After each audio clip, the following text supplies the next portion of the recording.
Oke, assalamualaikum warahmatullahi wabarakatuh. Ketemu lagi sama Mbak Elis ya. Jadi pertemuan kita kali ini kita akan bahas wilayah perwilayahan.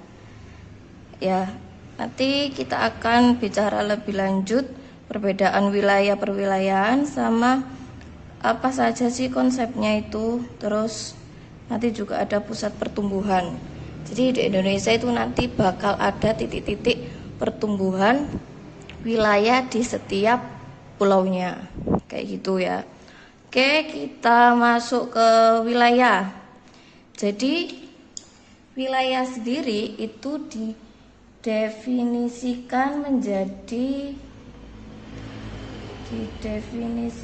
ada definisi sama macam-macamnya. Ya, definisinya adalah suatu areal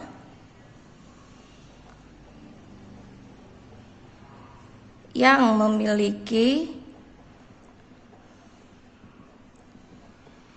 karakteristik tertentu ya. Karakteristik tertentu yang pastinya berbeda dengan wilayah yang lain.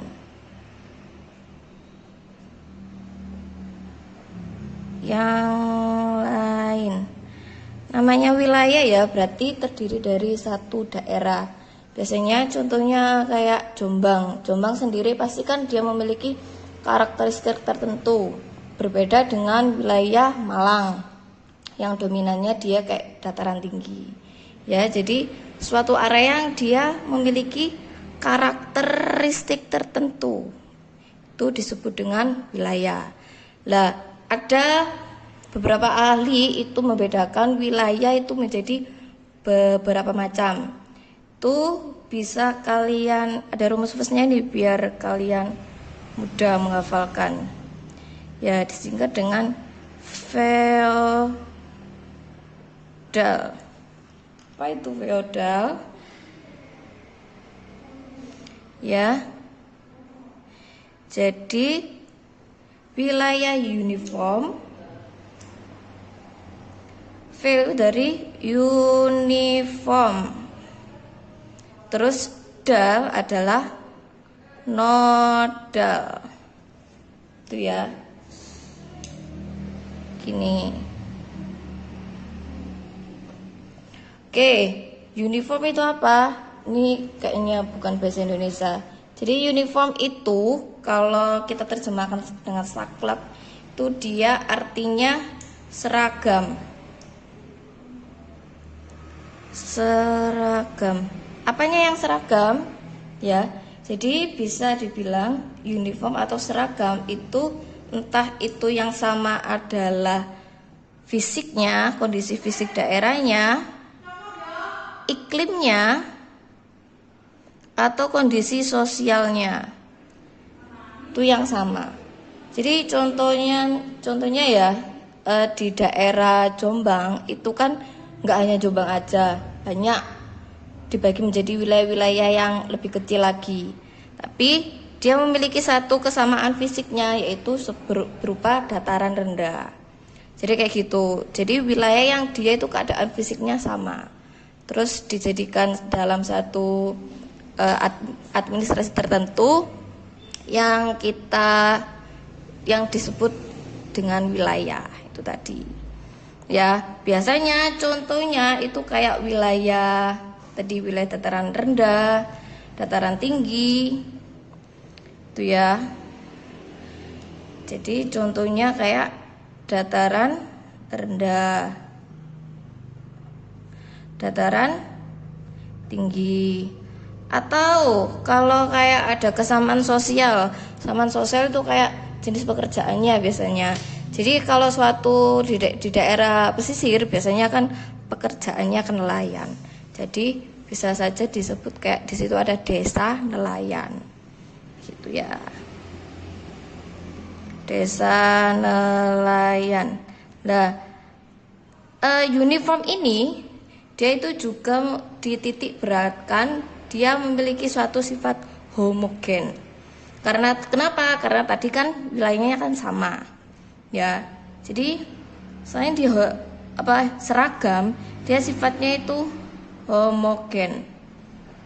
Karena tadi dia memiliki kesamaan tertentu. Selain homogen, dia itu statis. Jadi banyak terjadi perubahan, yaitu perubahan fisik, sosial atau ekonominya. Kayak gitu. Nah, yang kedua itu wilayah nodal atau nama lainnya itu wilayah fungsional. Ya, berdasarkan namanya yang fungsional, berarti kan wilayah-wilayah ini itu lebih sifatnya itu lebih ada fungsinya ya, atau fungsinya. Jadi kayak gini, contohnya itu kayak wilayah kota ya. Dalam satu kota dia akan memiliki beberapa fungsi di setiap bagian-bagian kotanya ya. Contohnya kayak kalau kalian nanti belajar interaksi desa kota, jadi kota itu nanti ada yang namanya inti kota. Terus ada wilayah industri, ada wilayah sampai nanti ada wilayah peralihan. Ya, jadi di dalam suatu wilayah itu dia memiliki fungsi-fungsi tersendiri di dalam bagiannya. Kayak gitu. Dan dia memiliki sifat yang berbeda atau kebalikan dari uniform. Itu dia memiliki, kalau di sini homogen, berarti wilayah yang nodal itu dia lebih cenderung heterogen. Betul. Ya, ini heterogen. Terus selain heterogen, dia itu dinamis, ya. Dinamis itu apa? Dinamis itu dia cepat mengalami perubahan. Ya. Karena itu dia memiliki beberapa fungsi dalam satu wilayah, makanya sangat mungkin terjadi perubahan yang cepat di dalam suatu wilayah tadi. Gitu. Itu ya. Itu wilayah. Terus kita masuk ke perwilayahan. Perwilayahan itu sama ya, nanti kita bagi jadi definisi sama lebih ke tujuan ya. Jadi wilayah sendiri ini didefinisikan, definisinya adalah upaya pengelompokan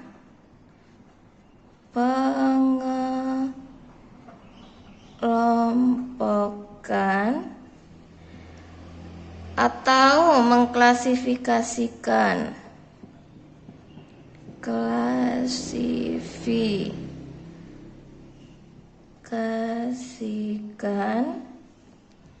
unsur-unsur yang sama. Apanya sama? Sama itu dia menurut kriteria tertentu.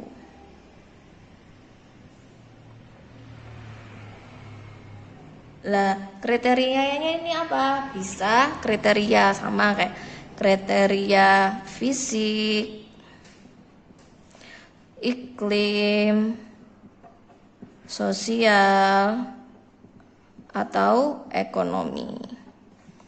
Itu ya. Jadi kriteria dikelompokkan. Jadi satu wilayah dengan wilayah lain ketika dia memiliki kriteria tertentu yang sama dan dikelompokkan, itu bisa disebut dengan perwilayahan.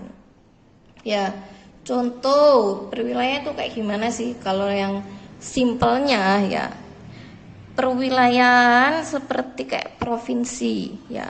Provinsi itu kan terdiri dari beberapa kabupaten. Nah, itu bisa dikatakan perwilayahan. Dia berdasarkan apa? Berdasarkan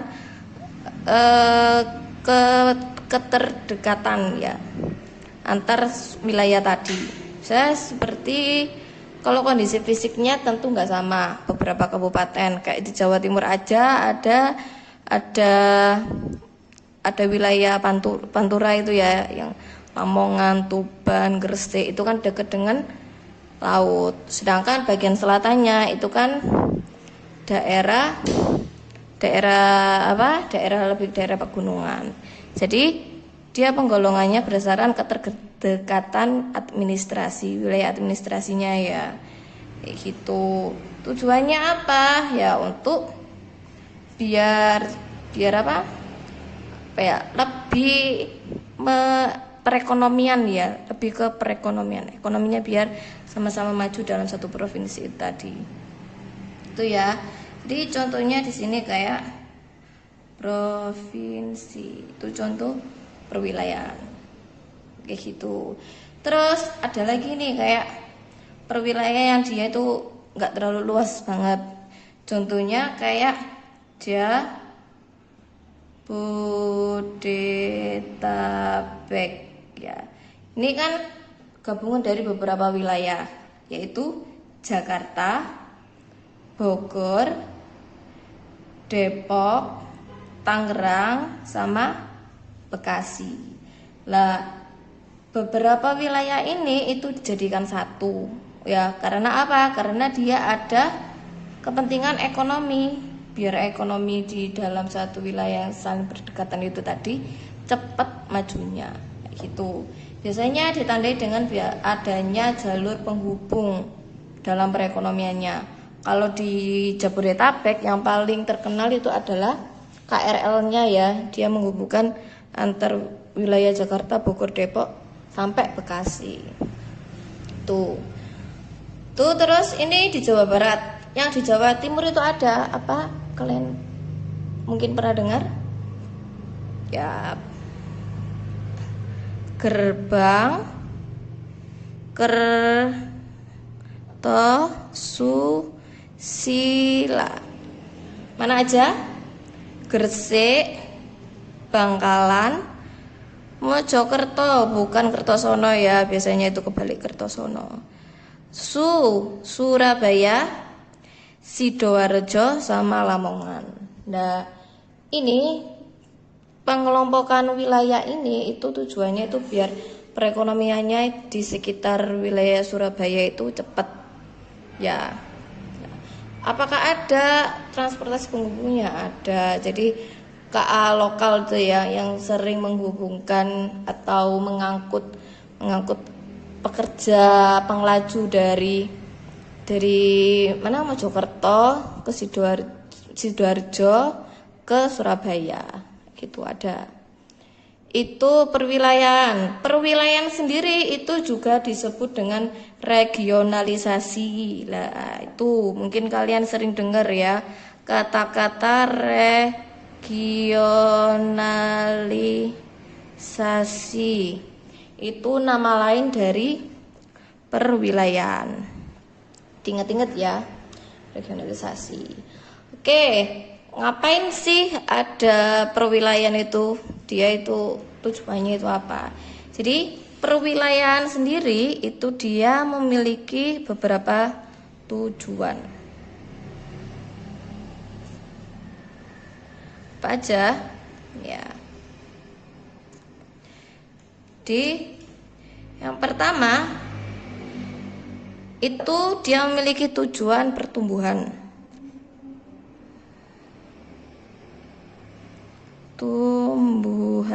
Apanya yang tumbuh? Otomatis yang tumbuh adalah perekonomian.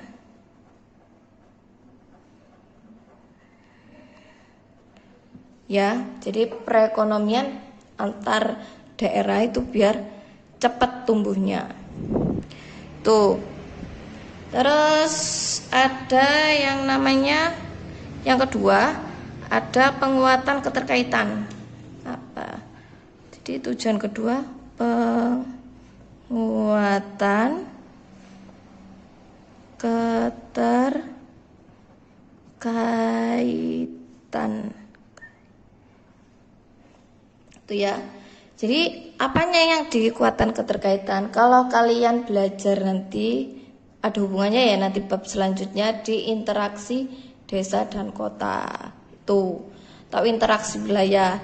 Itu jadi dalam sebuah interaksi antar wilayah itu kan pasti ada suatu kebutuhan yang dibutuhkan oleh tiap wilayah-wilayah tersebut. Ya, makanya ketika ada perwilayahan atau pengelompokan perwilayahan itu nanti akan mempermudah ya interaksi antar wilayah tersebut. Tuh, ya. Terus tujuan yang ketiga itu adalah keberimbangan.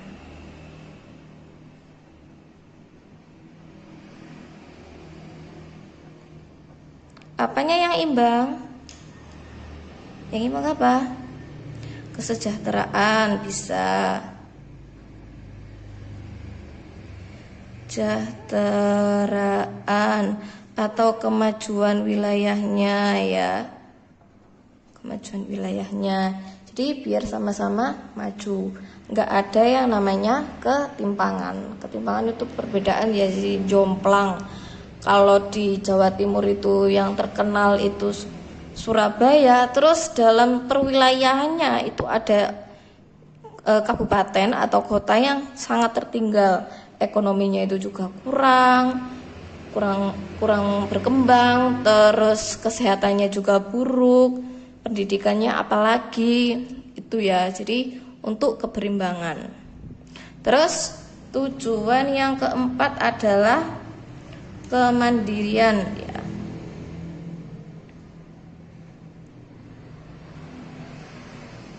Jadi biar apa mandiri? Jadi dia bisa swasembada ya kalau bahasa kerennya. Jadi apapun dia bisa menghasilkan atau mengembangkan wilayahnya itu tadi. Ketika ada regionalisasi atau pengelompokan itu nanti akan mempermudah apapun ya. Tuh kemandirian wilayah. Jadi dia biar mudah untuk berswasembada.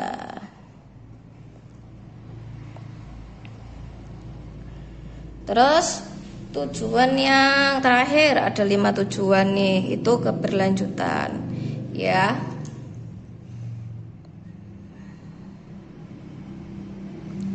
Lanjutan ya. Jadi kalau sudah mandiri biar nanti itu berlanjut terus ya. Jadi ada yang di dunia itu ada pembangunan berkelanjutan. Dia sustainable development goals itu ya. Jadi biar perwilayahan sendiri nanti ngeling atau sama dengan tujuan perwilayahan atau pengembangan wilayah dalam lingkup global kayak gitu. Itu ya, itu konsep wilayah sama perwilayahan. Jadi Mbak tekankan ya, jadi kalau wilayah itu hanya satu wilayah saja atau satu areal ya. Ya ini suatu areal tertentu yang dia khas atau memiliki karakteristik tersendiri dan beda dengan wilayah lain. Kalau perwilayahan itu adalah regionalisasi atau pengelompokan wilayah-wilayah ya, yang dia itu tujuannya pasti memiliki kepentingan tertentu kayak gitu. Oke ya. Terus ada pusat pertumbuhan ya. Adanya perwilayahan atau wilayah itu nanti tujuannya nanti ke sini ya, biar tercipta pusat-pusat pertumbuhan di sini. Ya, biar sama nanti biar berimbang, mandiri dan berkelanjutan. Oke, di Indonesia sendiri itu dibagi menjadi 5 regional ya, regional A, B, C, D, E. Ya. Mungkin kalau di buku-buku kalian atau LKS itu mungkin dibagi hanya menjadi 4 sampai D ya. Tapi yang terbaru itu pembagiannya sampai wilayah E.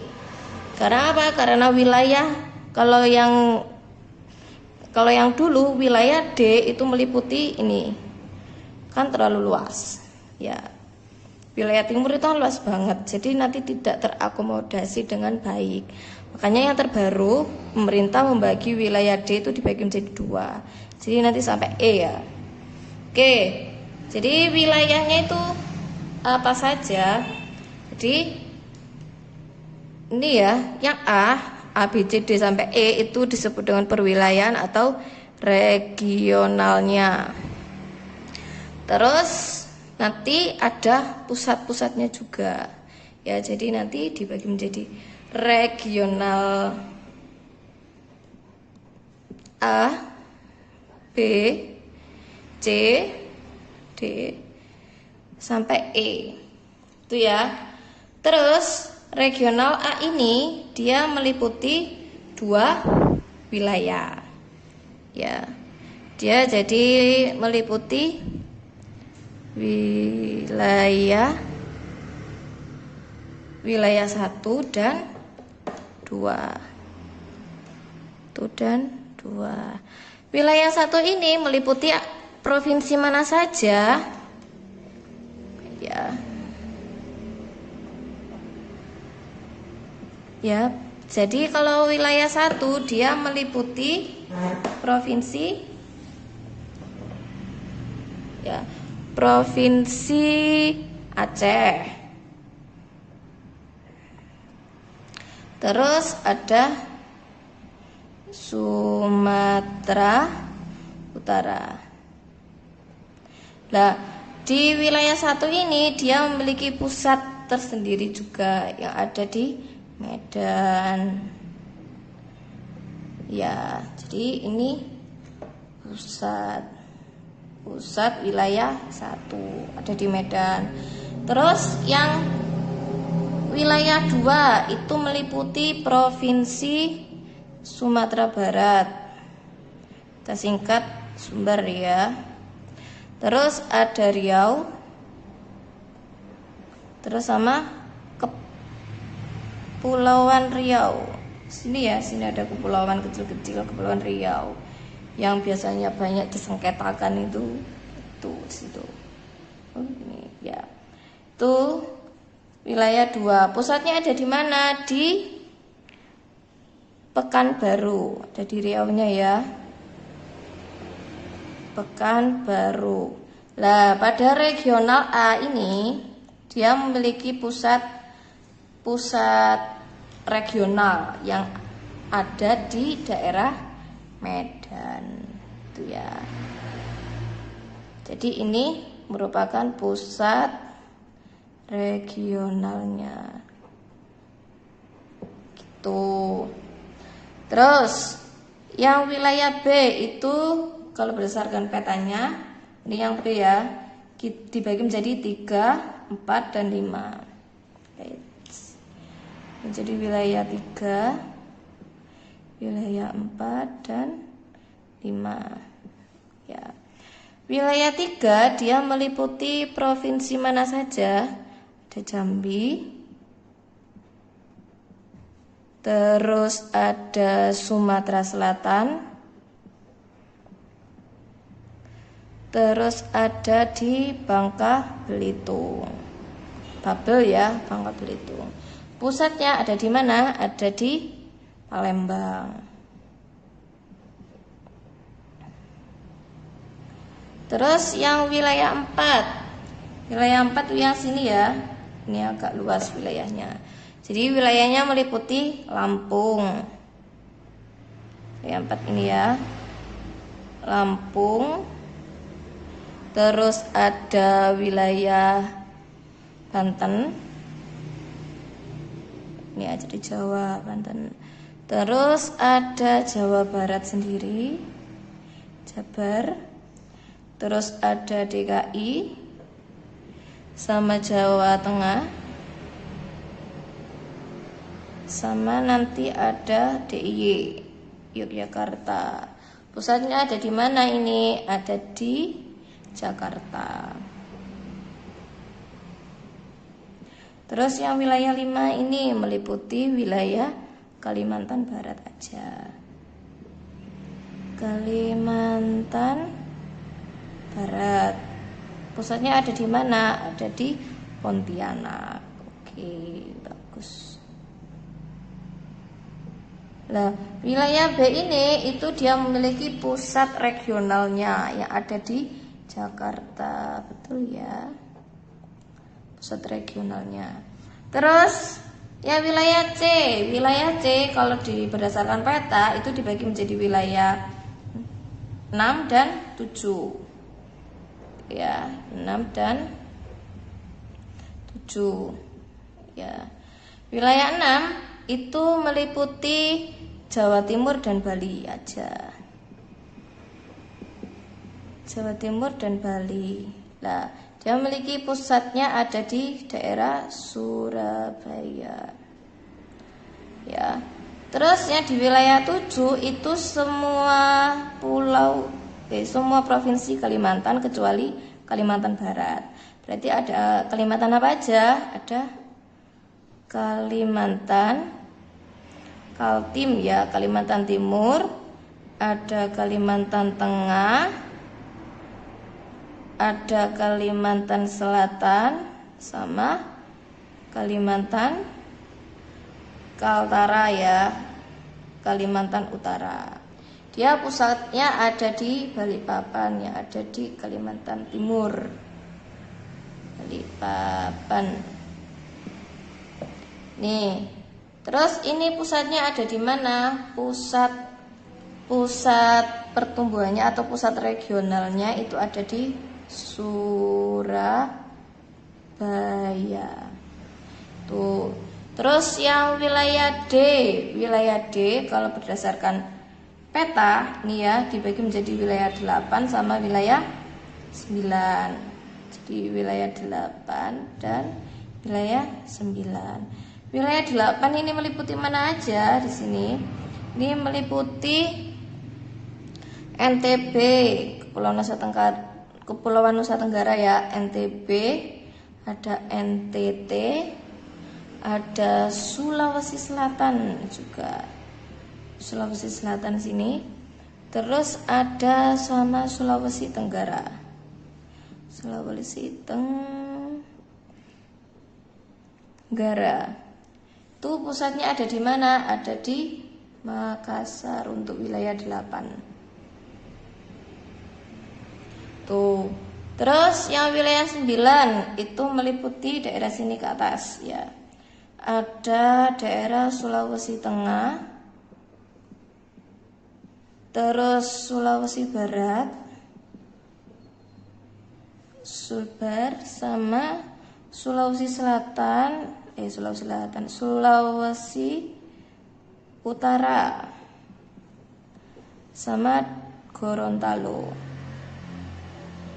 Ini pusatnya ada di mana? Ini ada di Manado ya. Nah, pusat regionalisasinya ini ada di Makassar. Ya. Terus yang wilayah terakhir, wilayah E itu sekitaran sini ya. Ada ini Kepulauan Ambon, ini Maluku ya. Jadi ada wilayah 10 Maluku. Terus ada Papua, Provinsi Papua Barat sama Provinsi Papua. Ini pusatnya ada di mana? Di Ambon. Ya, pusat regionalisasinya juga ada di Ambon. Nah, ini ya, jadi ini pusat-pusat pertumbuhan yang direncanakan oleh pemerintah. Ya, yang merencanakan ini siapa? Ada ya Badan Perencanaan Wilayah Nasional, Bappenas ya. Jadi kalau kita perhatikan, pasti pusat-pusat regionalnya ini ada di wilayah-wilayah yang sangat strategis. Contohnya di Medan di sini ya. Di Medan sini di sini ada jalur internasional Selat Malaka ya, yang banyak dilalui jalur-jalur pedagang yang berasal dari Asia maupun Eropa. Jakarta tersendiri dia merupakan suatu ibu kota kita saat ini.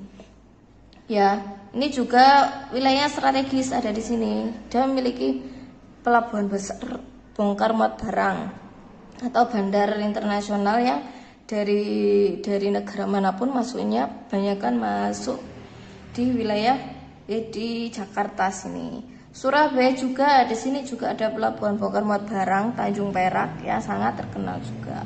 Makassar sendiri juga di sini wilayah sangat strategis dilalui jalur Alki sini ya.